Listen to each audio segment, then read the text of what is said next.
A teenage airman was shocked, to say the least, to get a $16,000 cell phone bill after a visit home to the United States. We all would be shocked, stunned. His dad, of course, called Kurtis to investigate. Well, the airman is serving in Guam. His cell phone carrier over there says the charges are for data use when he came home to Sacramento over the holidays. But $16,000 worth?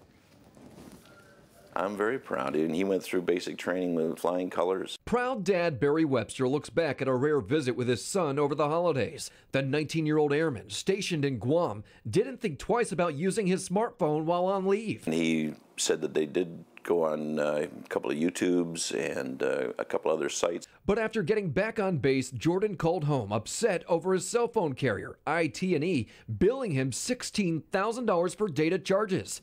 IT&E says he burned through 1,609,850 kilobytes in just 6 days. The company charges 1 cent per kilobyte for data used in the U.S., hence the $16,000 bill. And I was just floored.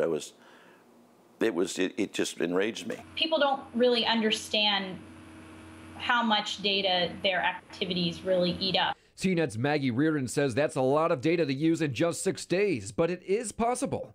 She says before traveling abroad, you should always check with your carrier or put your phone on airplane mode so you don't use any data at all. You should get an international data plan. You should use Wi-Fi where you can. Jordan was able to lower his bill to $4,900, but he and his dad were still questioning whether he really used that much data. IT&E tells us he did, saying, when IT&E was made aware of Mr. Webster's excessive roaming charges, we immediately notified our customer and suspended the service on the same day to prevent him from incurring additional data charges. IT&E also said they couldn't lower Jordan's bill anymore. The next time Jordan comes home, Barry has a plan. Not use a cell phone at all. You know, I'll just get a tin can and string.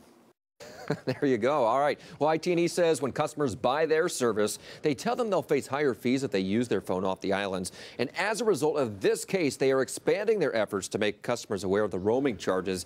And by this October, the major cell phone carriers here in the United States have agreed to start sending alerts to customers when they are about to incur overage or roaming charges. Well, that's a good thing. I've heard these stories before, but even though you don't plan on using these internet services, you got to take steps. You absolutely, you got to do it because there are apps out there that you don't realize that you're using. So whenever you leave the country, you got to make sure you turn that data off. You sometimes could do it on the phone, or you could just call the phone company and say, hey, I am leaving the country, turn my data off. I don't want to be charged anything. You could still use your phone Wi-Fi for free if you need to get on the internet.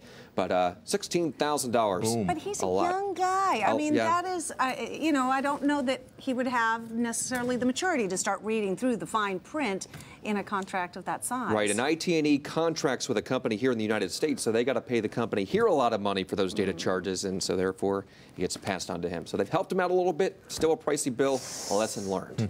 Tough. All right, if you have a consumer problem you can't resolve, maybe we can. You can call our hotline Monday through Friday at 916-374-1343, or you could always go to our website and fill out our form. Okay.